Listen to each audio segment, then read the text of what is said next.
പൊട്ടിത്തെറിച്ച British പ്രധാനമന്ത്രി ഋഷി സുനക് ഒരു മാധ്യമം തന്നെ പാക്കി എന്ന് വിളിച്ചതിൽ അരിശം പരസ്യമായി അദ്ദേഹം പ്രകടിപ്പിച്ചു. ഋഷി സുനക് അടുത്ത ഹിന്ദുമതക്കാരനും ഇന്ത്യൻ വംശജനുമാണ്. എന്നിരിക്കെയാണ് അദ്ദേഹത്തെ പരിഹസിക്കാൻ ഒരു മാധ്യമം പാകിസ്ഥാനി എന്ന് വിളിച്ച് വംശീയ ആക്ഷേപം നടത്തിയത്. ബ്രിട്ടീഷ് തിരഞ്ഞെടുപ്പ് നടക്കുകയാണ്. അതിന്റെ ചൂടേറിയ പ്രചാരണത്തിലാണ് ഈ ആക്ഷേപം ഉണ്ടായത്.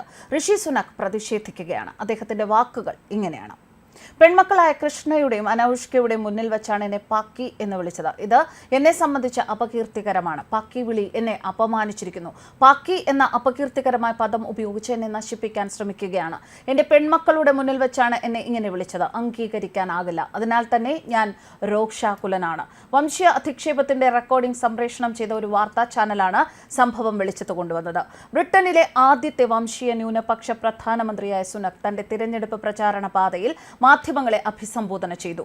ഇത് വേദനിപ്പിക്കുന്നു. ഇത് എന്നെ ദേഷ്യം പിടിപ്പിക്കുന്നു. ഞാൻ ആ വാക്കുകൾ നിസ്സാരമായി ആവർത്തിക്കുന്നില്ല. ഞാൻ മനഃപൂർവ്വം അങ്ങനെ ചെയ്യുന്നു. കാരണം ഇത് വളരെ പ്രധാനമല്ല. ഞാൻ എന്താണ് എന്ന് ആ വാക്കിലും വിളിയിലും വ്യക്തമായുണ്ട്. സ്ഥാനാർത്ഥികളെയും പ്രചാരകരെയും നിങ്ങൾ കാണുമ്പോൾ വംശീയവും സ്ത്രീവിരുദ്ധവുമായ ഭാഷ ഉണ്ടാകരുത്. 44-കാരനായ അദ്ദേഹം കൂട്ടിച്ചേർത്തു. റിഫോം UK പാർട്ടിയുടെ നേതാവ് ഫാരേജ് പരാമർശങ്ങളെ ഭയങ്കരം എന്ന് അപലപിക്കുകയും പ്രചാരകനായ ആൻഡ്രൂ പാർക്കറുടെ അഭിപ്രായങ്ങളിൽ നിന്ന് സ്വയം അകന്നു നിൽക്കുകയും ചെയ്തു. പാർലമെന്റിലേക്ക് മത്സരിക്കുന്ന ഫാരേജ് കുറച്ച് വ്യക്തികൾ ഞങ്ങളെ നിരാശപ്പെടുത്തിയെന്നും അത്തരം വികാരങ്ങൾ പാർട്ടിയുടെയോ അതിന്റെ അനുയായികളുടെയോ കാഴ്ചപ്പാടുകളെ പ്രതിഫലിപ്പിക്കുന്നില്ലെന്നും അഭിപ്രായപ്പെട്ടു. ചിലർ പ്രകടിപ്പിക്കുന്ന ഭയാനകമായ വികാരങ്ങൾക്ക് എൻ്റെ സ്വന്തം കാഴ്ചപ്പാടുകളുമായോ ഞങ്ങളുടെ ബഹുഭൂരിപക്ഷം വരുന്ന ഞങ്ങളുടെ പിന്തുണക്കാരുമായോ അല്ലെങ്കിൽ UK-യിലെ പരിഷ്കരണങ്ങളുമായോ യാതൊരു ബന്ധവുമില്ല, ഫാരേജ് പ്രസ്താവനയിൽ പറഞ്ഞു. വംശീയ വിരുദ്ധ സംഘടനയായ ഹോപ്പ് നോട്ട് ഹെയ്റ്റ് അനുസരിച്ച് റിഫോം UKക്ക് വർഷത്തിന്റെ തുടക്കം മുതൽ 166 സ്ഥാനാർത്ഥികളെ പിൻവലിക്കേണ്ടി വന്നിട്ടുണ്ട്. അവരിൽ പലരും വംശീയമോ നിന്ദ്യമോ ആയ പരാമർശങ്ങൾ നടത്തിയിട്ടുണ്ട്. ഇത്തരം വിഷയങ്ങൾ മൂലം തിരഞ്ഞെടുപ്പ് വരെ നിർത്തിവെക്കാൻ UK-യിൽ നിയമമുണ്ട്. ഋഷി സുനക്കിനെ പാകിസ്ഥാനിയുമായി കൂട്ടിയിണക്കി വംശീയ അധിക്ഷേപമാണ് നടത്തുന്നത് എന്നും വിമർശനമുണ്ട്. 2022 ഒക്ടോബർ 25 മുതൽ യുണൈറ്റഡ് കിങ്ഡത്തിന്റെ പ്രധാനമന്ത്രിയായി സേവനമനുഷ്ഠിക്കുന്ന ബ്രിട്ടീഷ് ഇന്ത്യക്കാരനാണ് ഋഷി സുനക്. കിഴക്കൻ ആഫ്രിക്കയിൽ നിന്ന് കുടിയേറിയ ഇന്ത്യൻ മാതാപിതാക്കളുടെ മകനായി സതാംപ്ടണിൽ ജനിച്ച സുനക് വിദ്യാഭ്യാസം നേടിയത് വിൻചെസ്റ്റർ കോളേജിലായിരുന്നു.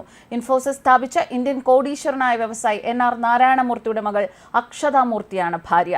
അക്ഷതാമൂർത്തിയും UK ബില്യണറാണ്. 2015 പൊതു തിരഞ്ഞെടുപ്പിൽ റിച്ച്മണ്ടിലേക്ക് തിരഞ്ഞെടുക്കപ്പെട്ട അദ്ദേഹം തെരേസ മേയുടെ രണ്ടാമത്തെ സർക്കാരിൽ പാർലമെന്ററി അണ്ടർ സെക്രട്ടറി ഓഫ് സ്റ്റേറ്റായി സേവനമനുഷ്ഠിച്ചു. തുടർന്നാണ് പ്രധാനമന്ത്രി പദത്തിലേക്ക് വരുന്നത്.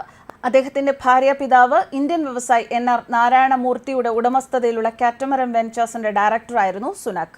ഇന്ത്യയുമായി ഏറെ ബന്ധം സൂക്ഷിക്കുന്ന ആളും നരേന്ദ്രമോദിയുടെ ഉറ്റ സുഹൃത്തുമാണ് ഋഷി സുനക്. ഇന്ത്യൻ ക്ഷേത്രങ്ങൾ എപ്പോഴും ഋഷി സുനക്കിന്റെയും ഭാര്യ അക്ഷതയുടെയും ആകർഷണമാണ്. ഇതിൽ നിരവധി തവണ ഔദ്യോഗികവും സ്വകാര്യ സന്ദർശനവും ഇവർ നടത്തിവരാറുണ്ട്. ന്യൂസ് ഡെസ്ക് കർമ്മ ന്യൂസ്.